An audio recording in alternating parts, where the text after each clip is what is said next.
viewed just by the audience in front of us. In other words, when people are out in cyberspace and watching us, and we say hymn number 39, they don't have a hymn book. They're sitting at their house.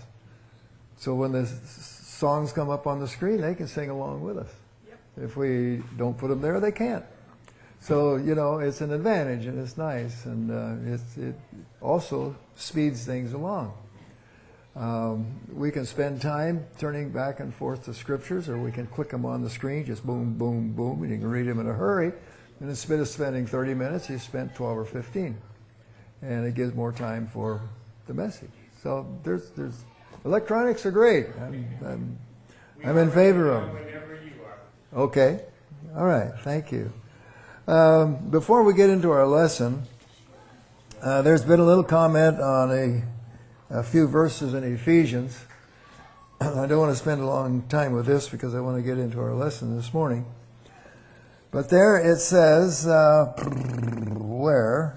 We'll start with verse 12. I'd like to read the whole chapter, but I won't. At that time ye were without Christ, being aliens from the commonwealth of Israel. This tells us that Paul did not want us to be aliens from the commonwealth of Israel. Once we were converted, we were to be members of the commonwealth of Israel. Remember, it's their tree we're grafted into. They're not grafted into the Gentile tree. And if we had accepted that, we wouldn't be having the divisions over holy days and statutes and whatnot today. And strangers from the covenants of promise. Covenants of promise are very much like the judgments. If you go along with them, they're covenants of promise of all these blessings. If you don't go along with them, then you have the judgments. Even some of the judgments can be good. So, you really have to read. Having no hope and without God in the world, but now in Christ Jesus, ye who sometimes were far off, Gentiles, are made nigh the commonwealth of Israel by the blood of Christ. For he is our peace, who hath made both one, and hath broken down the middle wall of partition between us, having abolished in his flesh the enmity, even the law of commandments contained in ordinances, for to make in himself of twain one new man, so making peace, that he might reconcile both unto God in one body by the cross, having slain the enmity between person and God, or the enmity between the Gentile and the Jew. Both are referred to here. So, one of the very popular independent ministries from California, but it's now somewhere in your land, I think. Anyways, came out very strong that all the ordinances are done away with, reading this verse. Doesn't it say that even the law of commandments contained in ordinances? Aren't those the statutes? So that's where he's going with that. The truth is, what ordinances is Paul talking about? Now, is he wiping out ordinances? I think everybody knows. Even if you do foot washing, you're involved in an ordinance. So obviously he didn't. But I want to turn to a couple of scriptures on that. One is in Romans 13. Verse 2. Romans used to be before Ephesians. Okay. We'll enjoy this one. Let every soul be subject unto the higher powers, for there is no power but of God. The powers that be are ordained of God. Whosoever therefore resisteth the power, resisteth the ordinance of God. And they that resist shall receive to themselves damnation. Well, that almost sounds like an ordinance of God is a salvational issue, doesn't it? If we don't go along with this ordinance, we're subject to damnation. That makes an ordinance pretty well salvational. Peter helps us out with this a little bit he says we ought to obey God rather than man. So when man's ordinances disagree with God's ordinances, then we better be keeping God's ordinances. But otherwise, we're subject to the state. And that's what he's saying here. Another text I'd like to share, and I don't want to do too much of this because I want to get into the subject, but let's look at 1 Corinthians 11, verse 2.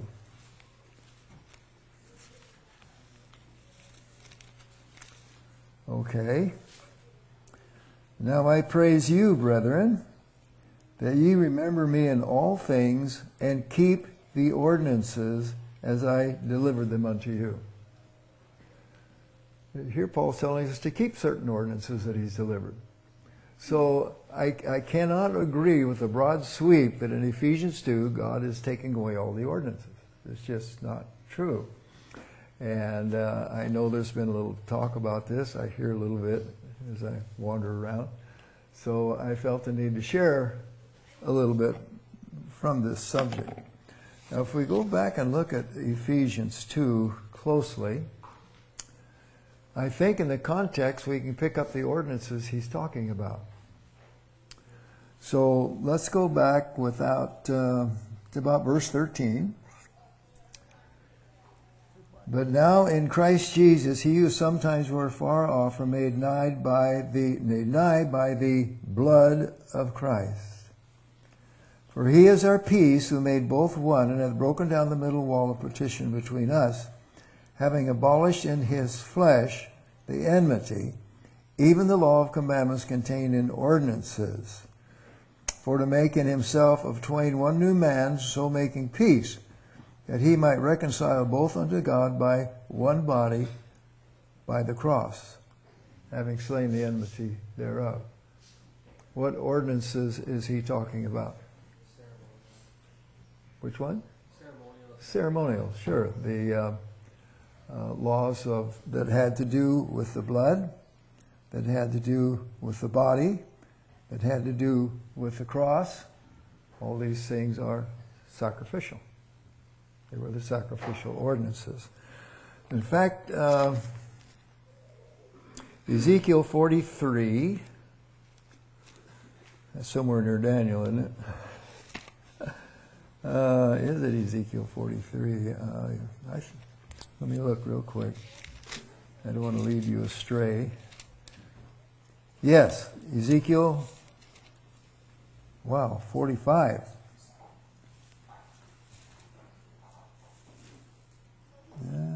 Still not yet.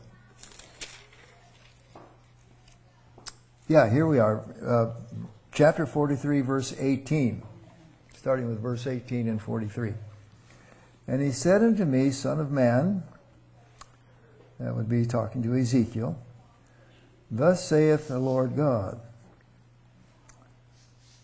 these are the ordinances of the altar, in the day when thou shalt make it, to offer burnt offerings thereon, and to sprinkle blood thereon. Chapter 19 talks about the sin offering. Chapter 20 talks about a blood thereof put on the four horns. Then it talks in verse 21 about a bullock being offered. Verse 22 is interesting. And on the second day thou shalt offer a kid of the goats without blemish for a sin offering, and they shall cleanse the altar as they did cleanse it with the bullock. And verse 23 talks about the cleansing too, and we're cleansed by the blood of Christ. So the ordinances of the altar are pretty much what Paul was talking about. The blood, the Christ, the cross, this item. So from a point of view of one who would keep God's holy laws, Paul was talking about the ordinances of the altar.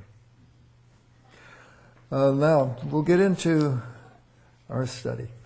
And I'm anxious to get into the study. You'll find it a fun study. It's one I used to use to help people with their worship on the Sabbath rather than on the Sun's Day. And I think you'll see some of that in it, quite a bit of it at the first. But I think you'll find it pretty much going into what we're supposed to go into too, except this isn't working. Help, help, help. Somebody. Is the battery? I don't have a thing. There's Uh-oh. Where do we go?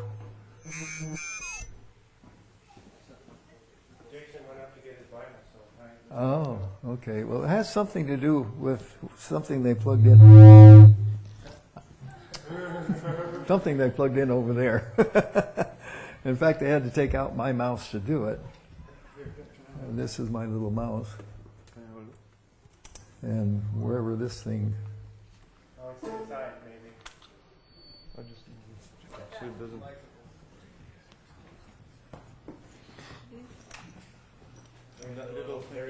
That's the receiver, right? Well, that's for my mouse. Okay. And they wonder, they plugged something else in there in this port. There it is. Okay. This is supposed to go somewhere. Here? Okay. Yeah. Hello.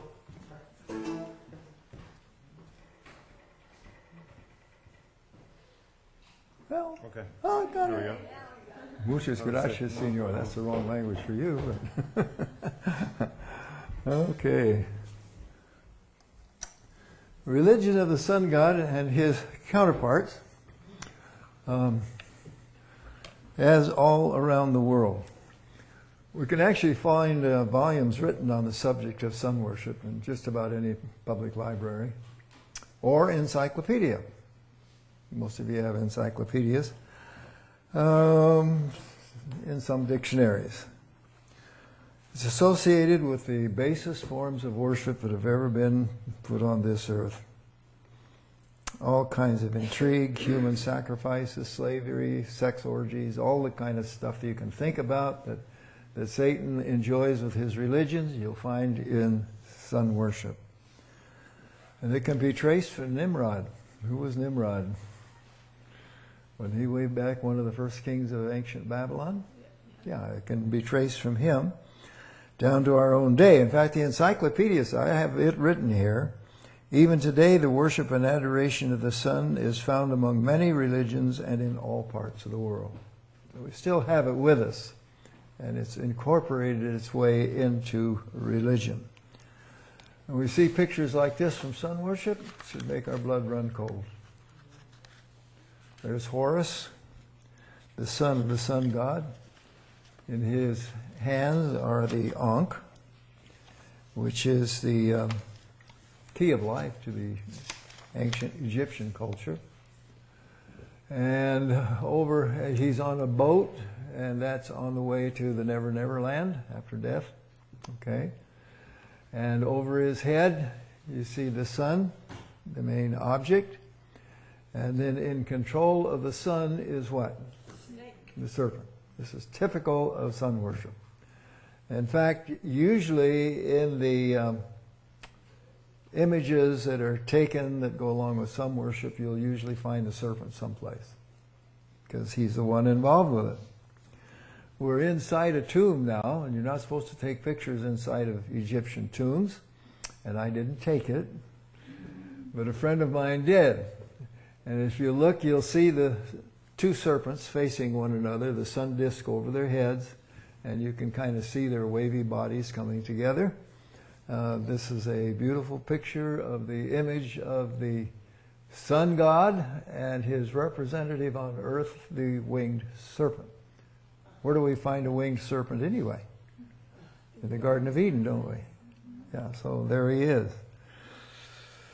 Here we are in Egypt again. This is a picture on a casket. How would you like to be buried in a casket under that image? Yeah. No, thank you. All right. I took this picture from a book from the Golden Press in New York, a children's Bible book. And this is supposed to be the Israelites worshiping the golden calf. But you notice the golden calf has a sun disk between his horns. And sticking up under the base of the sun disk is Mr. Serpent. That's the one in the middle. So that's pretty typical, and I suppose they made the golden calf for the children of Israel to worship pictured this way because they knew in Egypt where they came, there was the worship image of the sun god. So you can see how these things are just rampant once you see them. You'll see them on courthouses, you'll see them on government buildings, you'll see them on movie houses, you'll see them in Hollywood when you visit some of the places where they make films. This is one of the highest high places in the earth. And God says, I'm going to destroy your high places, because that's where they saw the sun come up first in the morning, and they began their worship on the high places. Leviticus 26:30, I will destroy your high places, my soul shall abhor you. God's people were following after sun worship, Baal worship. Baal is the derivation of the sun god. Numbers 21:28, 29, a fire will consume the lords of the high places. Numbers 33:52, 53, pluck down their high places. So they didn't go over very well with God. There are the texts that I just read, if you are copying things down, but I don't see anybody doing that. Okay. All right, now we're up at the temple of the sun god. It's not the only temple there, but this is Inca country. And 50 miles from Cusco in Peru. And you still go up there, and the guides will take you around and show you the various places. And outside the Sun Temple is their altar of sacrifice. And it's still there. Some of the guides will say human sacrifices. Some say animal sacrifices. I don't know. I wasn't there. I don't know what kind of sacrifices they had. But you can see the stone, and then they had a tube, a hole in the ground that emptied out on the side of the hill for the blood to run through. It kept the sacrifice area kind of clean. But look who's sticking his head up out of the hole. That's Mr. Serpent again. So sun worship is definitely satanic. And I would make certain Egyptians very angry to hear me say that. Here now we're in eastern Mexico. I was on my way to see this. My wife and I took a cruise, especially because that cruise landed on the coast here where we could go see this old ancient sun temple. The problem is the waves got high and the storms got bad in the area and the ship couldn't dock there, so I didn't get to see it. But it has 4 staircases, which represent the 4 seasons of the solar year. And each staircase has 91 steps, and 4 times 91 is the number of days in a solar year. And then looking from the top to the bottom of each staircase, guess who? There he is, Mr. Serpent. Now, one time, Satan held the position of the over the Ark of the Covenant, didn't he? The covering cherub. That was his position.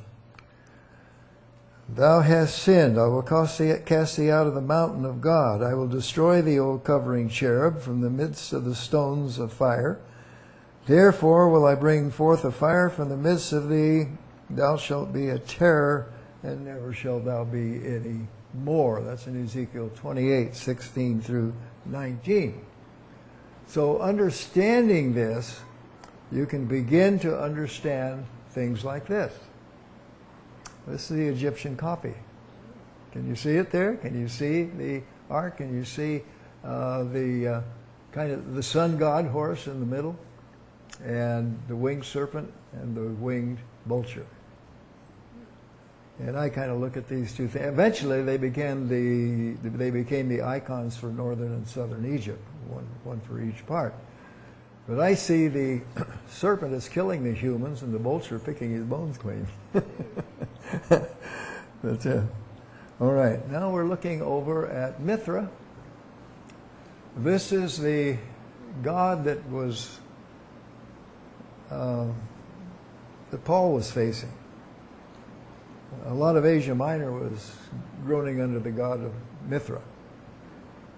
So here he's depicted as the god of ancient Asia Minor. And I took this picture out of a book called Arizona Highways. And they indicate that it's a pretty good replica of Mithra. But notice how he looks like a sun god, which of course he is. Now these various gods, various religions that have spawned off from sun worship also have holy days, non-Christian days, that they consider sacred. Iran enjoys the Feast of Maharajan, which is another term for Mithra. The 6th of Farvartan and the 14th and the 11th of Din, birth and death of Zoroaster. There are also 6 seasonal feasts celebrating the creation of heaven, water, earth, trees, animals, and man, each lasting 5 days. So they had their seasons of feasting, celebrating their gods. Celtic festivals. I should have one in there on Rome. Do I have one? Yeah, there's one on Rome. Included festivals for most of the gods of the pantheon. I may have a picture of the pantheon before long. I don't remember. The festival of Mars, the feast of Saturn. A lot of people say, well, Saturday is a bad day to worship on because it was once dedicated to Saturn. And it was a very vile feast. Immoral conduct. But the thing is, it was pretty well localized, where Sunday and sun worship was pretty well universal. But still, it was there. And then we have the Celtic festivals, were solar in character, chief among them being Samhain, November 1st, and Beltane, May 1. Have you ever heard of the celebration on May 1st? Yeah, May Day, it comes from this. On these days, bonfires were lit to represent the waning and waxing sun. And worshippers danced around the flames to acquire this power of the sun. Now, that's where the maypole originated. Asia Minor, the cult of Mithra and the great mother of Asia Minor, Cybele, were popular. The festival of Cybele was kept at the beginning of the spring when the goddess was carried, borne in a procession with music. Still is in some areas over there in the Middle East. In the spring, what holy day did God have in the spring? What were his days? Passover? Okay. Unleavened bread. Cybele was derived of Semiramis, the wife of Nimrod. She was the goddess of the moon, whereas Semiramis was the first queen of heaven. And we have a very interesting unholy trio here where Cybele or Ashtoreth or Semiramis or whatever you want to call her, depending on your culture and the year and generation, she's there encouraging her son, okay, who is the son of the sun. And in his hand he has the Ankh, which is eternal life for you. Isn't that interesting? And in his other hand you see the staff. Remember the staff of life? Do you remember Aaron's rod that budded? You have it all there. Satan is a great copycat. And then you have the sun. Yeah, and then of course you have the sun over the top of him and the serpent around that. So the serpent is the one that's over all of this. And that's what the serpent would want you to think, wouldn't he? Yeah. Text in Jeremiah. Well, let's see. Things you know, obviously, anyway. Here's a picture of an artist's conception of Semiramis. Who was Semiramis? She was the wife of Nimrod. Okay? She was the one who had contact with heaven, who taught that her husband went to heaven as the sun god, and she would go as the moon goddess when she died. That's the ancient cult stories, anyway. Now, the Lord didn't like this. He says, therefore, pray not thou for this people, neither lift up cry nor prayer for them, neither make intercession to me, for I'm not going to hear you. Well, when God won't hear our prayers, that's pretty serious.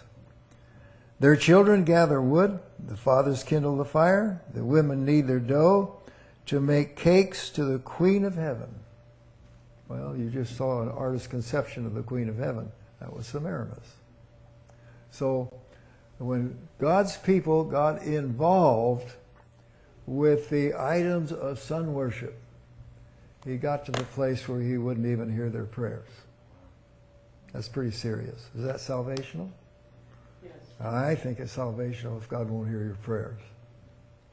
So it's pretty serious business we're looking at. So various cultures had different names for the moon goddess. In 1 Kings, she's called Ashtoreth.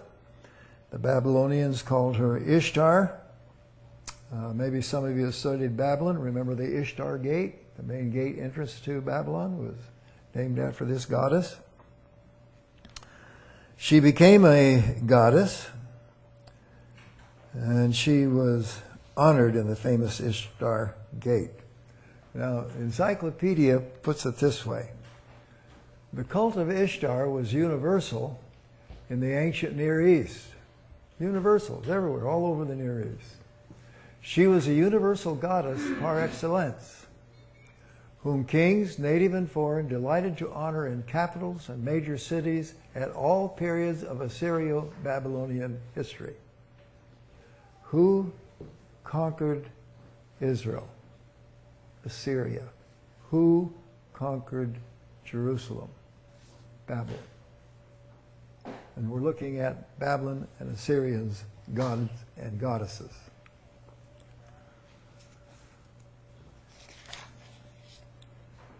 Her big holiday was in the spring, in the time of fertility.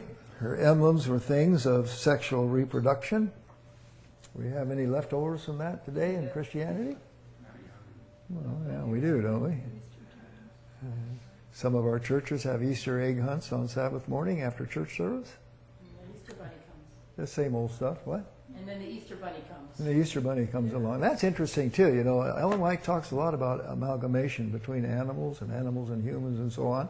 Indicates it was taking place before the flood, one reason for the flood. But what do we have here when we have a bunny having an egg?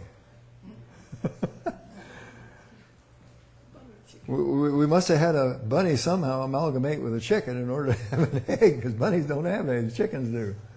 So we even have a reference here to the amalgamation among animals. And it's still going on today. I remember when our kids were little, we used to color them before we learned better. So all of this Assyrio-Babylonish stuff I find in the call from Revelation 18. And after these things I saw another angel come down from heaven having great glory. And the earth was lightened with his glory, and he cried mightily with a strong voice, saying, Babylon the great is fallen. All nations have drunk the wine of her wrath of her fornication. Fornication of God's religion with Babylon's religion. Come out of her, my people, that ye be not partakers of her sins, and receive not of her plagues. What plagues is he talking about? The 7 last plagues. That's what the context goes on into. So the 7 last plagues are reserved for those who won't take the last step out of the Babylonish culture. Now, this prophecy is not given, it could have been, for 1844, because the plagues didn't happen.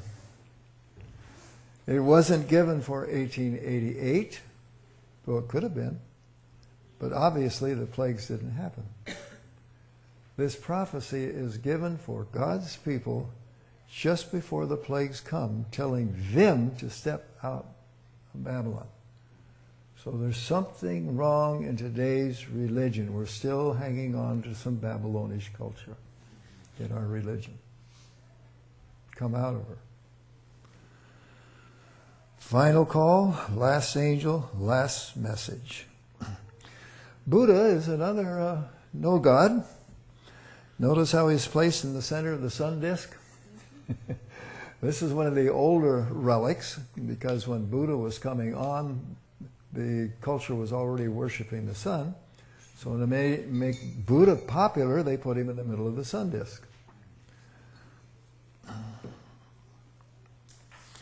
Regardless, all gods other than the true God are really no gods at all. Do you agree with me? They're false gods. They're not true gods. And in 2 Kings, maybe. Well, we've got one in Acts. It's not the one I want. I want one in 2 Kings. There they are. Okay. And they have cast their gods in the fire. So they turned against those false gods. For they were no gods, but the works of men's hands, wood and stone. Therefore they have destroyed them. So one time they had a revival, got rid of all these false gods. The no gods. But they revived because we find them referred to in the book of Acts by Paul. Moreover, ye see and hear that not alone at Ephesus, we just studied, but almost throughout all Asia, this Paul hath persuaded and turned away much people, saying they be no gods which are made with hands. So Paul was teaching against the no gods, the same ones back in 2 Kings, same ones we've been looking at this morning, that the Ephesians were working. They may have had a different name. What was the name of the goddess of Ephesus? Diana, yeah. So in that culture, she was Diana. But it was the same principle and the same goddess. So Paul says in the future that the no gods are going to burn. The beast and the false prophet and Satan will burn because they're no gods. The 144,000 will want nothing to do with the beast, the false prophet, or Satan, or any of their no gods. We're going to step out. Here's a picture of the Pantheon. The original images in this temple that were built by the Roman Emperor Hadrian about 120 years after Christ were images of the gods of the heavens, like Jupiter and Mars and so on. And so you see all those images up there and down below, and they all had the names of the god they represented on them. But the names have been replaced by the names of the apostles since it became a Christian church, but they're still the same images. And now you can actually see where some of the chiseling took place and the names were changed. In the center of it, you can see the big open dome up there. I don't know if I have a better picture of it or not. No, I don't. Okay. Way up in the front, there's an open disc that's never closed. And when this was all kind of gold and stuff, when the sun came to that area, the temple just lit up like this, and they began the worship of their sun. Skylights or just open? And that's just open. Yeah, it was just built that way. Yeah, it could rain in. Maybe they have a cover over it by now. I don't know, but originally they sure didn't. Okay. When I was when Claire and I were in Israel, I took this picture that represents the birthplace of Christ. What do you think of it? Pretty sick, isn't it? You got the sun disk, and what are the rays of the sun? Yeah, they're serpents. It's crept in. Here's another picture in that same area of the birthplace of Christ. And if you were a Babylonian, you'd feel very comfortable with that up there, because you have Semiramis and you have the sun disk around her, and Joseph and Mary wouldn't be Joseph and Mary at all, but you notice the sun disks over their heads. Where do the sun disks over people's heads come from? Yeah, sun worship, of course. We have nothing like that in Scripture. That's Babylonish. Here's an interesting one. Here's Phoebus Apollos, the sun god of Greece. And with his golden chariot, he would race across the sky every day. See, and then disappear at night and come back and race across the sky again the next day. That's Phoebus Apollos. The picture is a sun disk. There's a sun disk over his head. Notice the wheel of the chariot. See, all these are image references to the sun god and the ones they worship. The problem is this is a stained glass picture in a Christian church. Yeah. Natale Invicti Solis, the birthday of the invincible sun. Wow.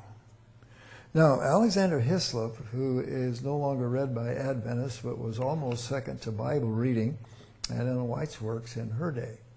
In fact, when I became an Adventist, I was 19, and that was about 130 years ago. So but anyway, when I was 19, this book of Alexander Hislop was held up from the pulpit. Every Adventist ought to read this book. But today, with the influence of the Biblical Research Institute and so on and so forth, the book has been negated as a second-class book. Don't bother with it. What a change. The Two Babylons by Alexander Hislop. But in that book, he says the 25th of December was observed at Rome as the day when the victorious God reappeared on the earth. The festival was called Natale Invicti Solis on the 25th of December. Was Christ born on the 25th of December? Well, who was, according to mythology? Yeah, the victorious sun god. So has sun worship crept into the church? Now, in early Adventist years, they didn't have much to do with that Mass for Christ. They permitted it. Ellen White said it's okay if you have a tree in your church and you hang money on it for God. You can do that in your house.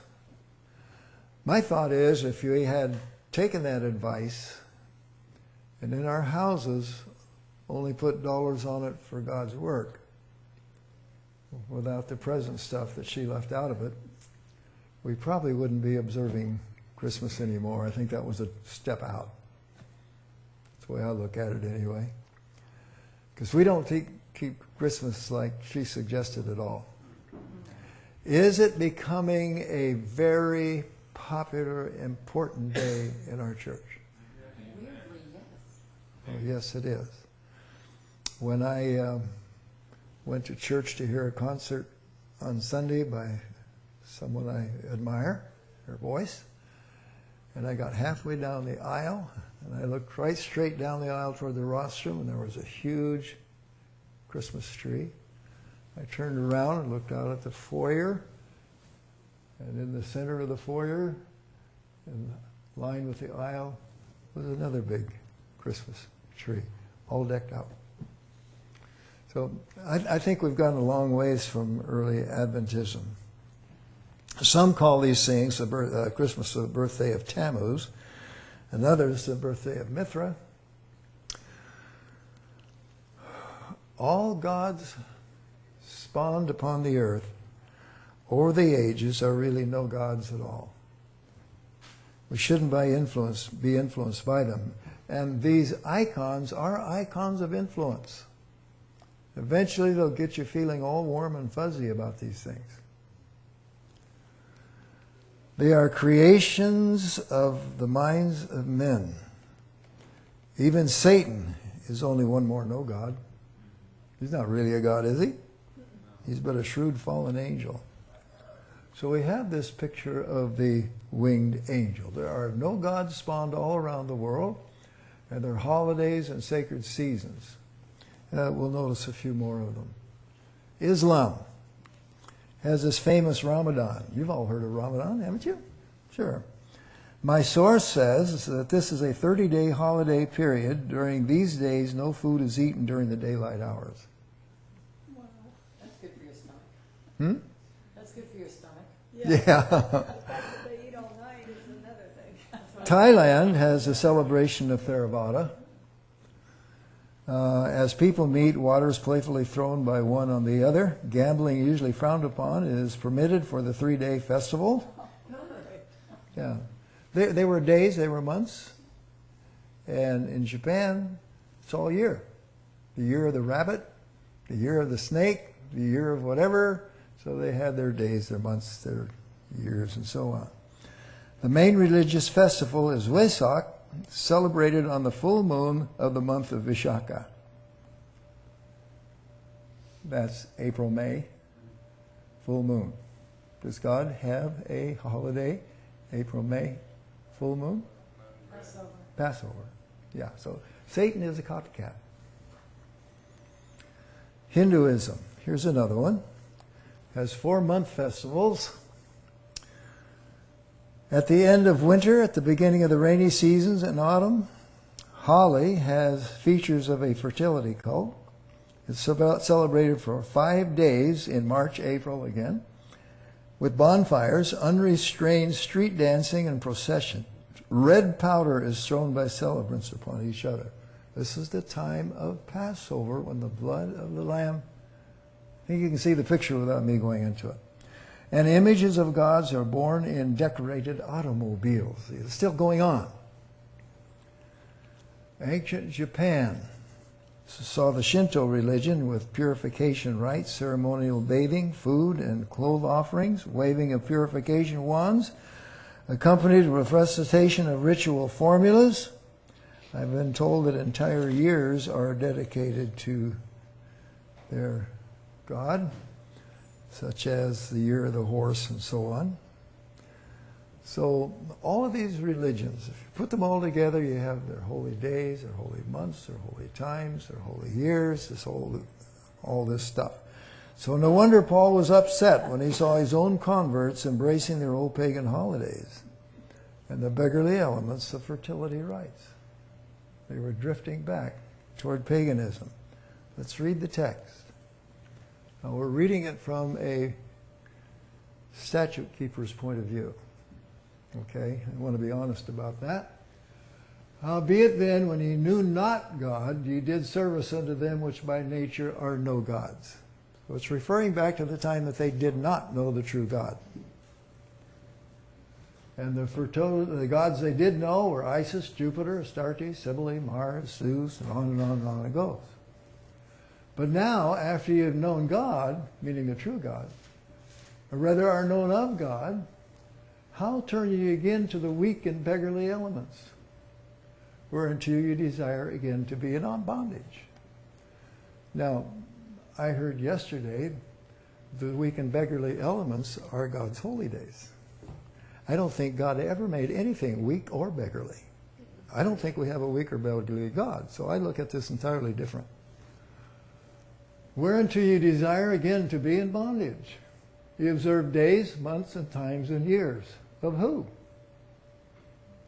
Of the gods they knew before they found the new God.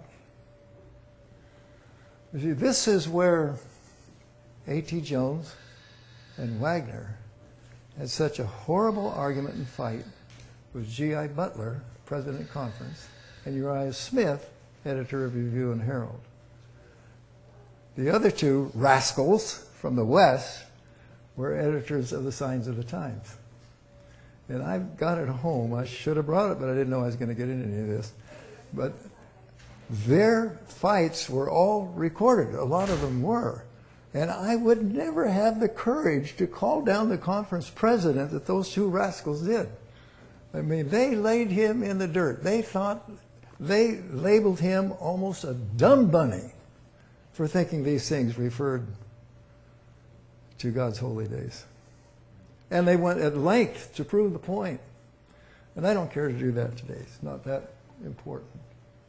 I'm afraid of you, lest I have bestowed upon you labor in vain. I don't have the materials here to do it with anyway. Brethren, I beseech you, be as I am, for I am as ye are. Ye have not injured me at all. In other words, going back to these pagan things was no injury to Paul. They were just losing their own salvation doing it. Did Paul keep the feast of the no gods? No, I don't think so. Paul honored the feasts of Yahweh, such as Passover, which we read about in Acts of the Apostles yesterday. Unleavened bread, Pentecost, we saw a couple times, and the Day of Atonement.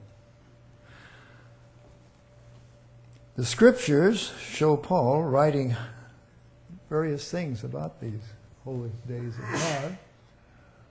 They showed him, as we saw yesterday, how to keep Passover at Corinth, delaying at Ephesus for Pentecost, wanting to keep Passover at Jerusalem, keeping Passover and unleavened bread at Philippi, and determined to make Pentecost at Jerusalem.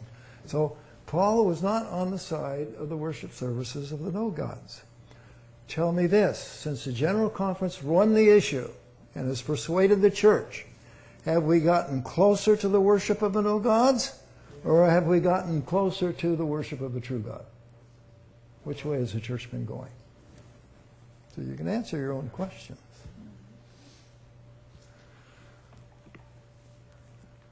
The Pope says Easter is the highest holy day of the year.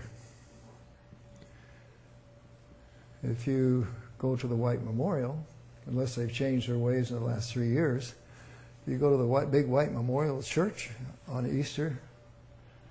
After the service, you can join the children for an Easter egg hunt around the church service lawns. See, so which way are we going? Now, but you have a people now who are standing up and saying, no, God is supplanting the pagan days. He's wanting us to go back to the holy days. Now, Christmas is supposed to be when Christ came, December 25, right? Well, we know he didn't come December 25. Every one of you knows that. But when did Christ come? Now, I'm not going to, I don't have the notes here in front of me. But you'll find that he preached for 3.5 years. Am I right? 3.5 years. So what's a half year? What holy day is a half a year in front of Passover on which he was crucified? Feast of Tabernacles. Right. He tabernacled with us. He was probably born on the Feast of Tabernacles. You can also trace that through the priesthood, better than I'm able to talk to you about it now.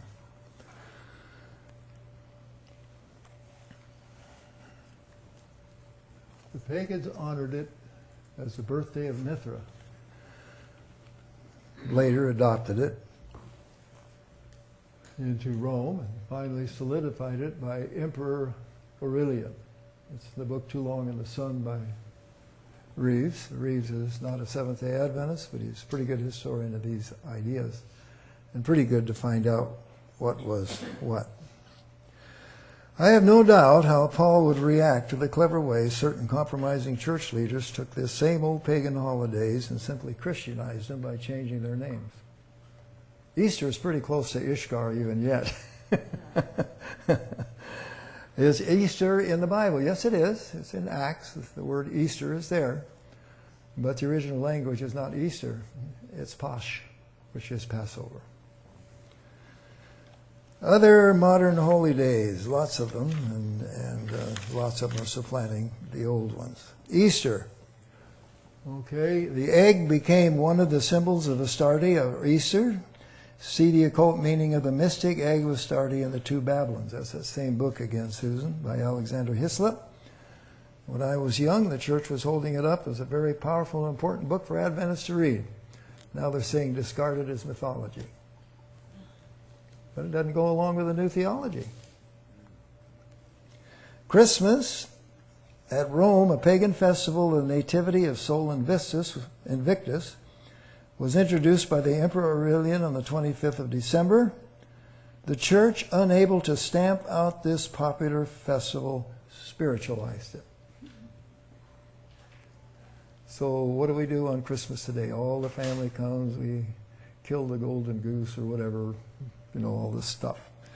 Lent, 40 days celebrating, was observed by the Yezdan pagan devil worshippers of Kurdistan, who inherited it from the Babylonians. That's from the book Too Long in the Sun again.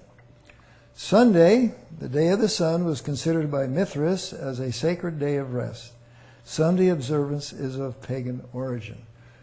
In other words, I don't know that he's a Sabbath keeper, but he's just an honest historian reporting the facts. In the final generation, with our liberty and computer references to church history, we're privileged to see the way clear on this issue if we want to. It's easier to stay with the conference. It's hard to get out of the box. It's easy to let our emotions control our thinking. We get sympathetic. We get the same fuzzy feelings. Numerous books on ancient pagan holidays trace their roots from ancient Babylon into the worship of Ishtar, Semiramis, Nimrod, and Tammuz, all no gods of Babylonian worship. That's from God's Holidays. And so is this. This is a book called God's Holidays, written by the Drakes. The wife's name is Richard Melody Drake. Many Christians believe that celebrating Christmas is a harmless celebration because most have forgotten that it was originally a pagan holiday. But how would you feel if someone murdered your own son, became your arch enemy, and then later your family tells you that's okay. In fact, from now on, we're going to celebrate your son's birthday on the birth date of the one who murdered him? How would you go for that? I think they have a good point. Would you feel like joining in? No. Do you? Join in? Can you see religious leaders standing before the throne in the judgment saying, "But Lord, I taught people to honor Christ's Mass because you said to remember your birthday in December"? Can you see someone saying that to God?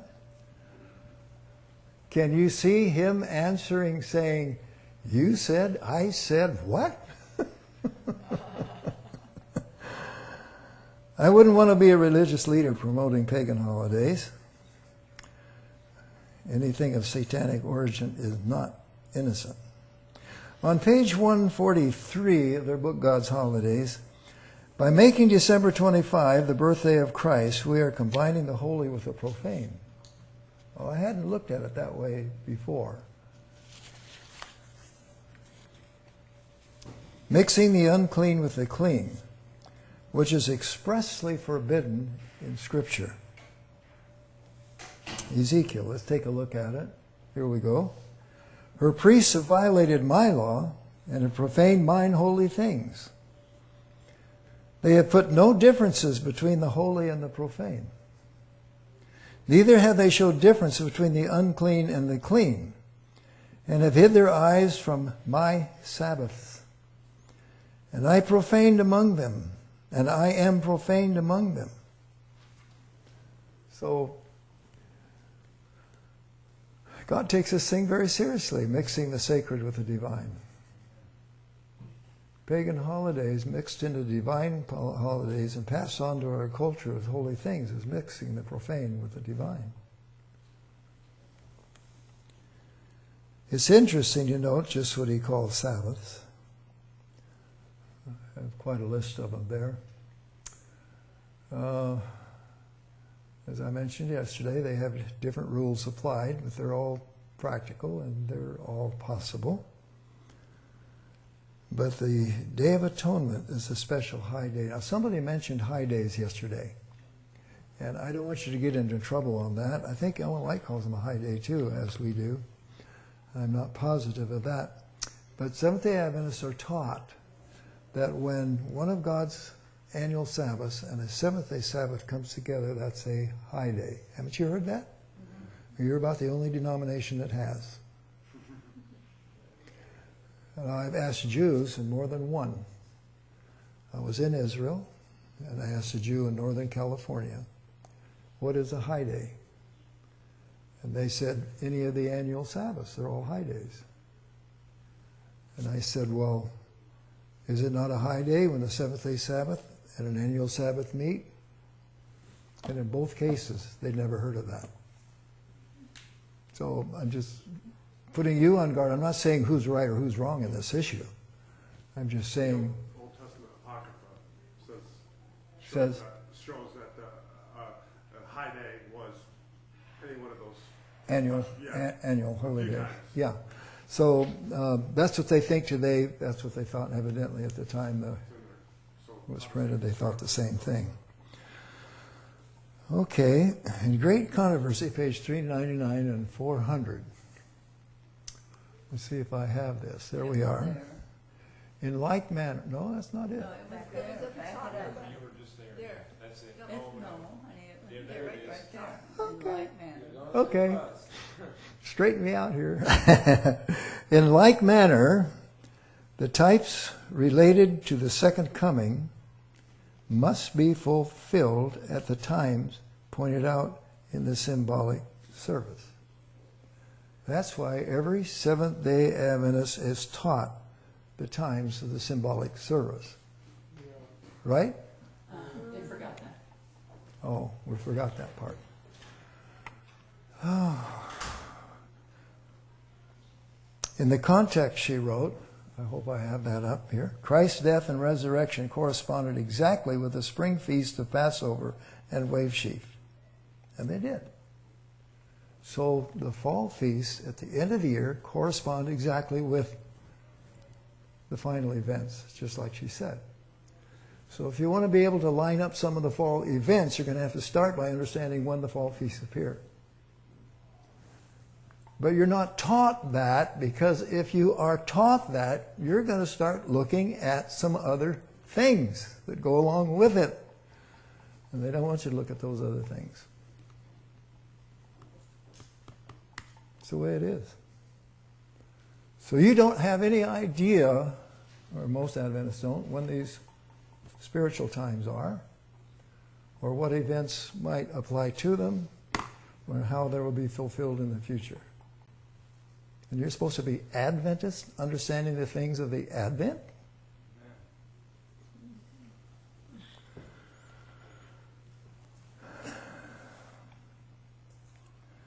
Writing to folk who today keep the holy seventh-day Sabbath, the authors of the book that I was quoting, God's Holidays, ask, if we throw out Sunday on the basis that it is a baptized pagan holiday, that aren't we hypocritical if we continue to celebrate Christmas or any other pagan holiday for that matter? Amen.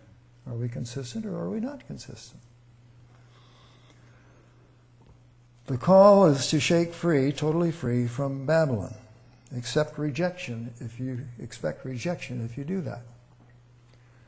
You think you're rejected because of the Godhead theory. Start honoring God's holy days and you'll find out what rejection really is. As you and I determine to follow in the counsel of Scripture, the patriarchs, the prophets, the apostles, the early church fathers, in what is truly the old-time religion, then you've got to expect some persecution, even from the clergy. Even from the clergy.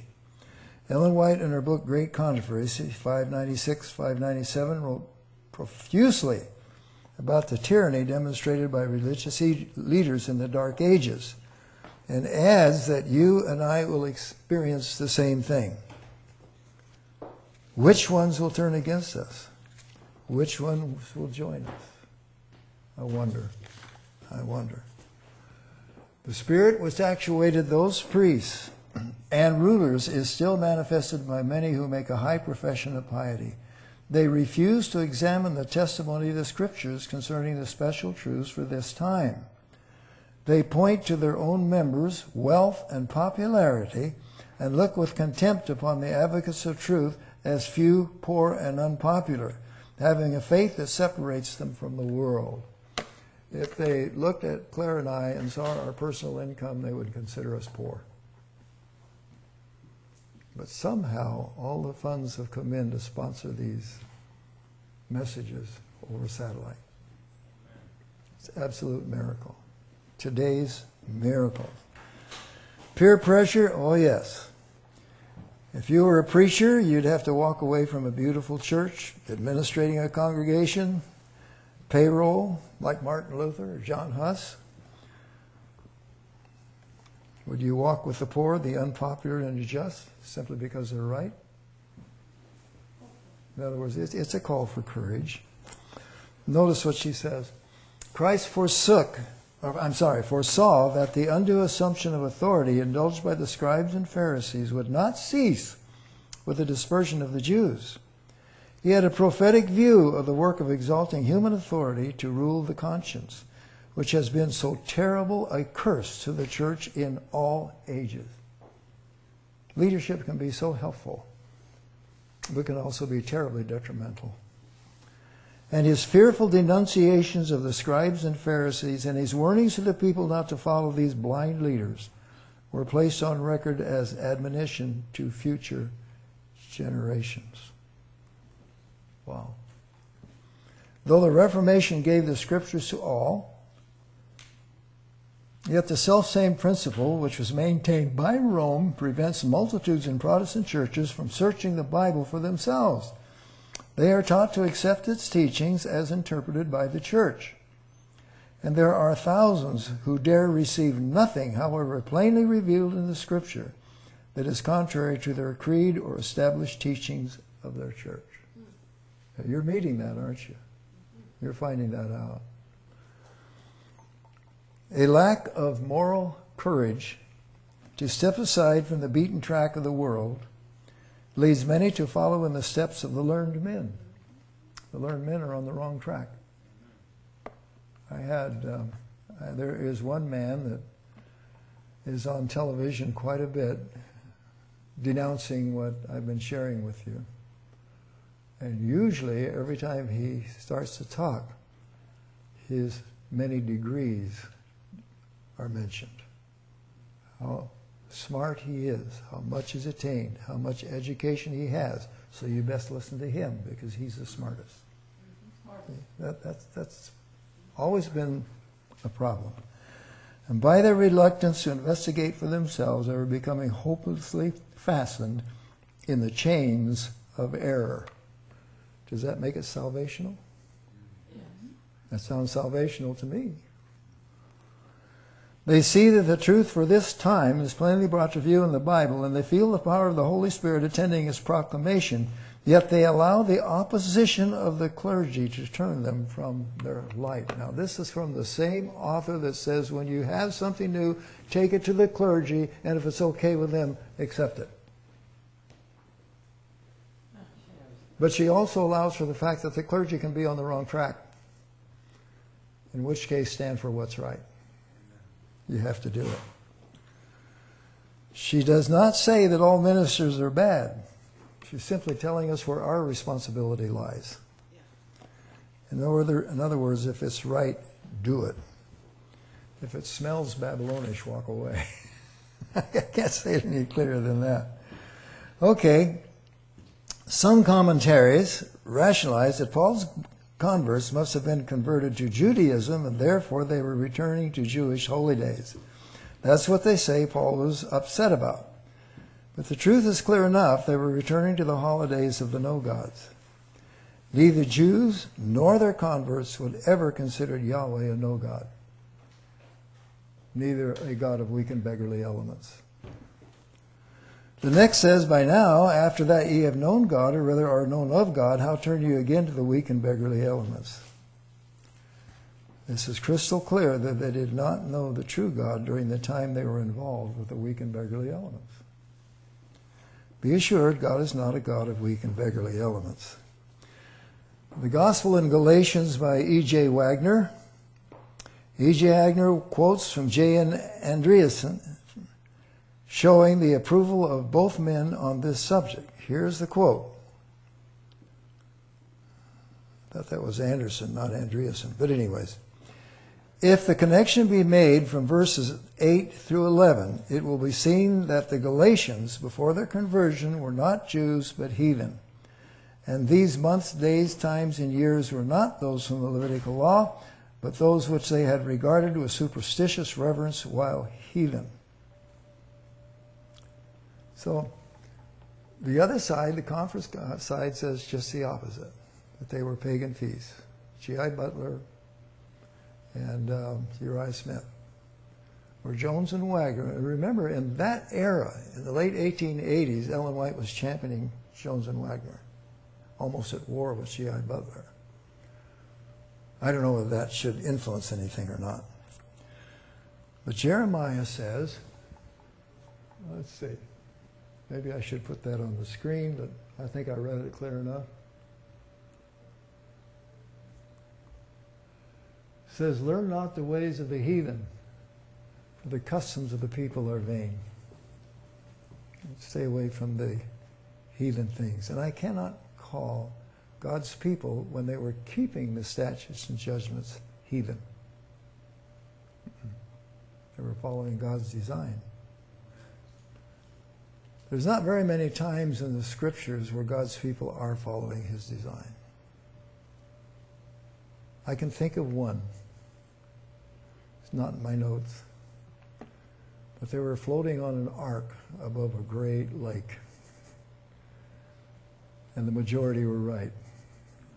But that's about the only time I can find the majority of God's people right. Usually they were wrong. Now when they were first converted and given the laws, the commandments and statutes, that all that thou hast said we will do.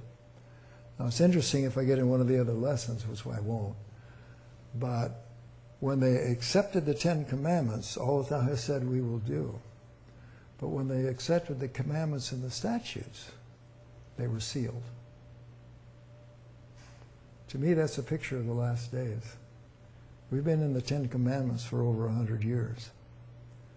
But when we accept much more from the law of God than we had before, I think it has to do with the sealing. And it could have. I'm not dogmatic on that. Now, the Hebrew word moed comes from a lot of different, well, not really a lot of different explanations, but some. It is used in connection with God's holy days in Leviticus 23. So that's kind of the root of the matter when it comes to its use in holy days. It can mean congregation. There are two other things it can mean. But originally, it looks like Hebrews 23 was its first usage. In the chapter, heaven's appointed times or feasts are often interpreted by the word moed. I'm going into Leviticus 23 now. Speak unto the children of Israel and say to them concerning the feasts of the Lord, which ye shall proclaim to be holy convocations, even these are my moeds. So moed has to also refer to God's holy days. It says it does anyway. 6 days shall work be done, and so on, which you have read before. In Leviticus 23:5, in the 14th day in the first month at even is the Lord's Passover. Whose Passover? The Lord's Passover. The Jews' Passover? No. The Lord's Passover. Could the Jews consider it their Passover? Yeah, sure. It was given to them for them to use. It was given to Israel. All Israel. On the 15th day of the same month is the Feast of Unleavened Bread. These are the feasts, verse 37, Moedim of the Lord, which ye shall proclaim to be holy. So, it's true, there are other translations of the word moed. Every feast keeper that I know says so, and I believe that's true. Two in particular I want you to know. Isaiah 14, 13 and 14, consider one of the most different translations of the word moed.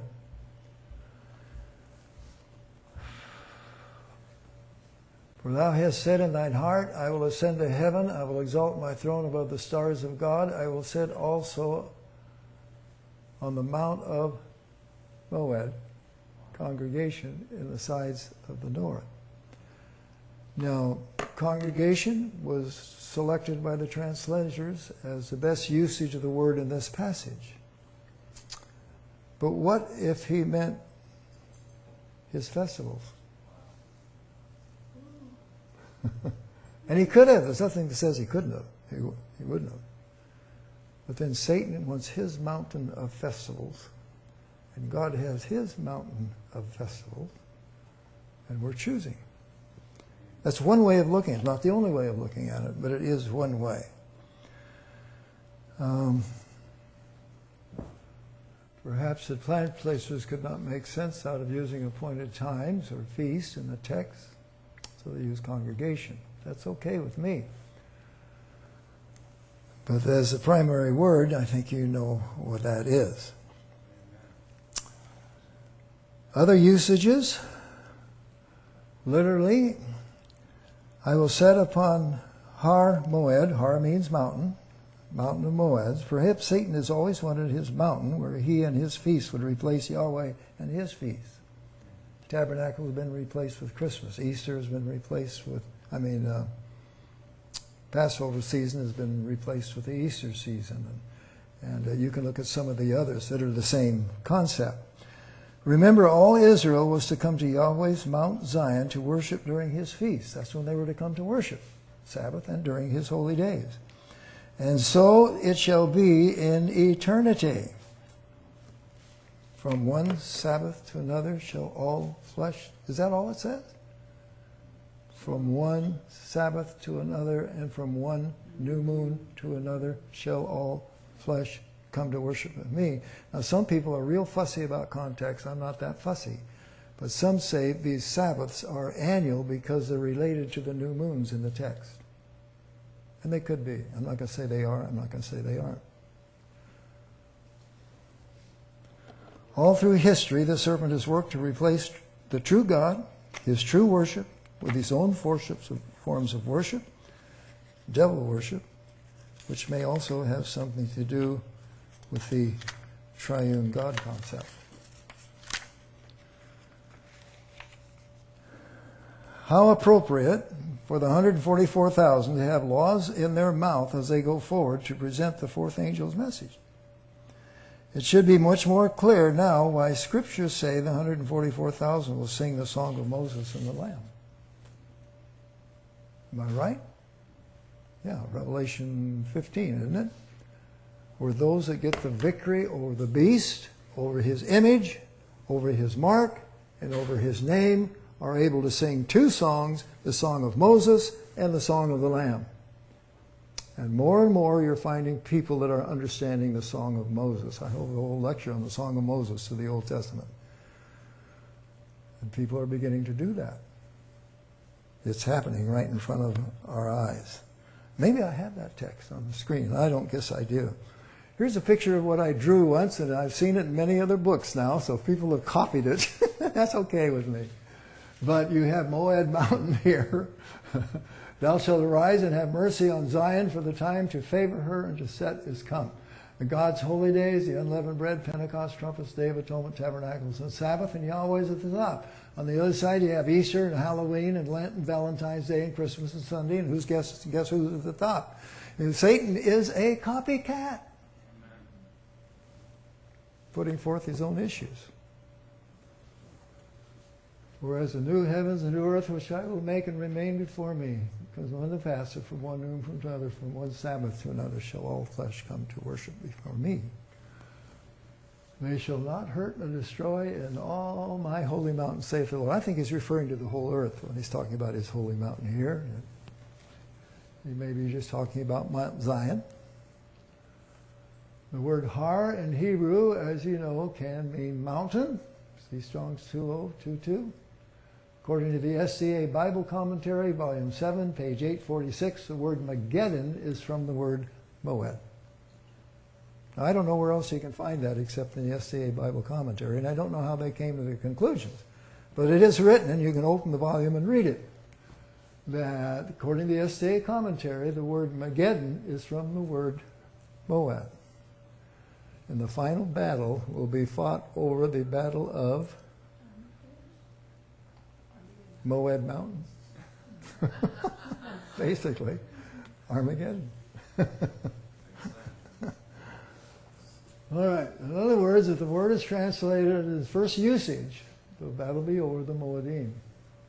Satan's Moedim versus heaven's Moedim. And the principal one is the Sabbath versus Sunday, of course. In other words, Satan's feast versus heaven's. Sabbath keepers have always thought that the spiritual side of the battle of Armageddon is over one of God's 8 feasts, the Sabbath. But now, as the scroll of present truth unrolls, 7 more of his Moedim are coming to light. The mark of the beast is exactly what it has been proclaimed to be. Not all in regard to this matter is yet understood. We're understanding more now. And will not be understood until the unrolling of the scroll. She was not going to see this issue, so don't expect her to. But she knew it was coming, and she knew the principles involved. Yes, the Sabbath issue is still correct, but today the unrolling of the scroll is beginning to show a lot more from the law of God. Old Testament, unleavened bread shall be eaten 7 days, and there shall no leavened bread be seen with thee. And it shall be a sign unto thee upon thine hand, and a memorial between thine eyes, the hand and the forehead, that the Lord's law may be in thy mouth, for with a strong hand hath the Lord brought thee out of Egypt. In the forehead and in the hand. Now the wife says there's going to be much more revealed about the mark of the beast. We don't have it all yet, but we're finding it, I believe. The little horn power went to great lengths to change the feasts of heaven into pagan feasts, even giving them Christianized names. Indeed, he thinks he has changed the feast days and the law. And why shouldn't he? Have we not all feasted on the dark side of Moed Mountain? Sure we have. I delight to do thy will, O my God. Yea, thy what? We've always said, yea, thy law is within my heart.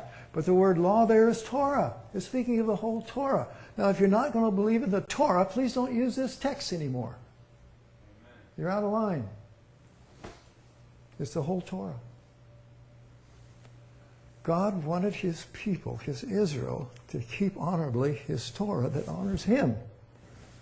In the end times, he's going to have his Israel that will keep his Torah and honor him. And Satan is going to sit there with his mouth open and a flabbergasted look on his face, because after all his work to destroy this, it's going to be there anyway. Thy will be done on the earth. Well, a lot of people want to cross out the other side and just leave it this way. The days of our ignorance, God winked at. So we can understand why Paul was upset with his Gentile converts who were clinging to Satan's pagan festivals. Actually, he considered those very church members lost. He let them know if they were in wickedness as if he had never preached to them at all. Why? Because they were clinging to Satan's counterfeit moeds. The church is clinging to them more and more now. And one reason is because of the difference in interpretations.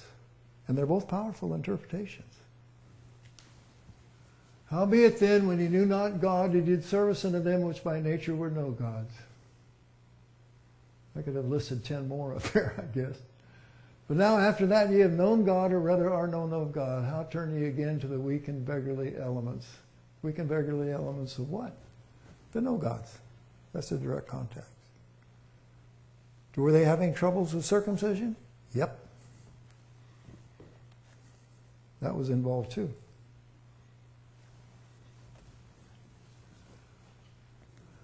Whereunto you desire again to be in bondage. Ye observe days, months, times, and years. I'm afraid of you, lest I have bestowed upon you labor in vain. I hope my labor this week is not in vain. Jesus traveled up and down the breadth of the land, giving his invitation to the feast. When the sun illuminated the landscape, Jesus said to the vast throng, I am the light of the world. He that followeth me shall not walk in darkness, but shall have the light of life. He took the opportunity of presenting himself to the people during the feast days when they gather at Jerusalem. Oh, I would do the same thing. I'd go right in the synagogue every Sabbath if I could and present these messages. Paul had more guts than I've got. Oh, my.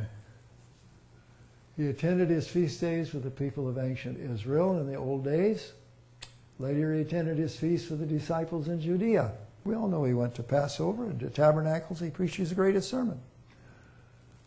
He was that way yesterday.